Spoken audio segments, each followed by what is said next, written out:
Sports adventures को ban करना पड़ेगा, पर उसके पीछे का रीजन क्या है बेटा? क्योंकि कहीं ना कहीं सारे के सारे ये जो चीज है, जो हम ये कर रहे हैं, एडवेंचर कर रहे हैं, वो क्या हो सकता है? तो यहां पर एक वर्ड दिया गया बच्चों, पेरिलस। पेरिलस।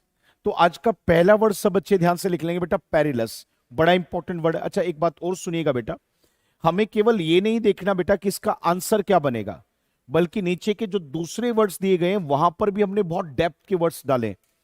तो ओवरऑल क्या होगा सर, एक वर्ड डिस्कस करेंगे, उसमें से 4 या 5 वर्ड निकालेंगे। आज का पहला वर्ड अपना आंसर आना शुरू किया, बिल्कुल बेटा, प्रीचरस करके एक वर्ड आ रहा है। अच्छा देखिए, आपने डेंजरस वर्ड सुना होगा। अगर मैं किसी भी चीज को डेंजरस कहता हूं तो सबको पता है कि मतलब मैं ये कह रहा हूं खतरनाक। तो जिसे हिंदी में खतरनाक, उसे इंग्लिश में डेंजरस कहते हैं।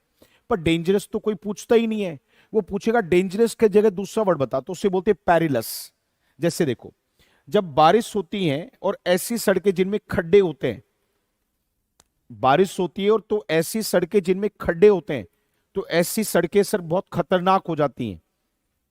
ऐसी सड़कें बहुत खतरनाक हो जाती हैं। अब देखो मैं क्या करूं, खतरनाक हो जाती हैं, तो ऐसे रोड्स, तो उसे बोलते हैं पेरिलस रोड्स। ये बोला मैंने, देखो पेरिलस रोड्स। तो पेरिलस रोड्स का मतलब क्या है? खतरनाक, डेंजरस रोड्स। डेंजरस की जगह आप दूसरा बोल सकते हैं प्रीचरस। प्रीचरस रोड्स भी हम कह सकते हैं, ये भी खतरनाक होता है। सब मैं नेक्स्ट वर्ड की तरफ चलता हूं, सुनिएगा बड़े ध्यान से। रिलाय का मतलब किसी भी चीज पर हम विश्वास करते हैं या फिर आश्रित होते हैं। ये वर्ड मैंने अलग से लिख दिया, यहां का प्रेपोजिशन वाला पॉइंट याद कर लो बेटा।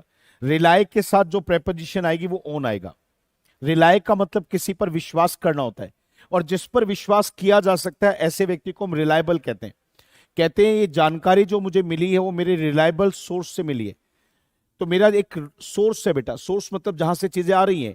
तो मेरे को ये जो जानकारी मिली है एक रिलायबल सोर्स से मिली है। रिलायबल सोर्स इसलिए कह रहा हूं क्योंकि उस पर हम विश्वास कर सकते हैं। आगे देखिए, एडवेंचरस। एडवेंचरस का मतलब होता है सर किसी भी चीज में बहुत मजा है, मतलब कुछ भी ऐसा जिसमें कुछ हम नया कर रहे हैं। जैसे यहां पर देखिए, ये एडवेंचर है। किसी भी वर्ड के लास्ट में अगर आप ओ यू एस आउस या आई ओ यू एस ई एस लगा देते हैं, तो ऐसे शब्दों को इंग्लिश में एडजेक्टिव कहा जाता है। आपके एग्जाम में, हरियाणा के एग्जाम में ये क्वेश्चन हो सकता है कि बताओ इसका पार्ट्स ऑफ स्पीच बताओ। तो याद क्या रखना बेटा कि हर वो शब्द जिनके लास्ट में ओ यू एस आउस लगा दें, आई ओ यू एस ई एस लगा दें या फिर एबल लगा दें, तो ऐसे एक सारे शब्द आपके हमेशा एडजेक्टिव होते हैं। जैसे टीचरस, एडवेंचरस, ये आउस वाले जितने भी वर्ड होंगे सारे के सारे एडजेक्टिव होंगे। तो देखिए, नाउन था एडवेंचर और एडजेक्टिव बन गया एडवेंचरस। बेटा वर्थलेस, आप हमेशा ध्यान देना, किसी भी चीज को लेके अगर आपको ये कहना है तो बेकार है, किसी काम का नहीं। जैसे मैंने क्या कहा, एक बहुत पेपर में आता है वर्ड गुड फॉर नथिंग, ये लिख लेना बेटा, गुड फॉर नथिंग। कोई भी चीज किसी काम की नहीं है, व्यर्थ है, बेकार है। कोई भी चीज किसी काम की नहीं है, बिल्कुल बेकार है, तो उसे इंग्लिश में बोलते good for nothing. This is good for nothing, ये बिल्कुल बेकार है, किसी काम का ही नहीं है, गुड फॉर नथिंग, ये इसका मतलब होता है बेटा। अब सुनिए, ऐसी चीजों को या तो बोलेंगे गुड फॉर नथिंग या फिर बोलेंगे वर्थलेस। तो एक ही बात को कहने के दो वर्ड। मैंने कहा ये आपको जो नया कानून लेके आए, ये कानून आपको कैसा लगा? बोले यार ये नया कानून है ना, बिल्कुल बकवास है, किसी काम का नहीं, बेकार है। अब देखो क्या कह रहे हैं, नया कानून बिल्कुल बेकार है, किसी काम का नहीं, ऐसी चीजों को बोलेंगे वर्थलेस। उसी को दूसरे शब्दों में क्या कहेंगे? Good for nothing.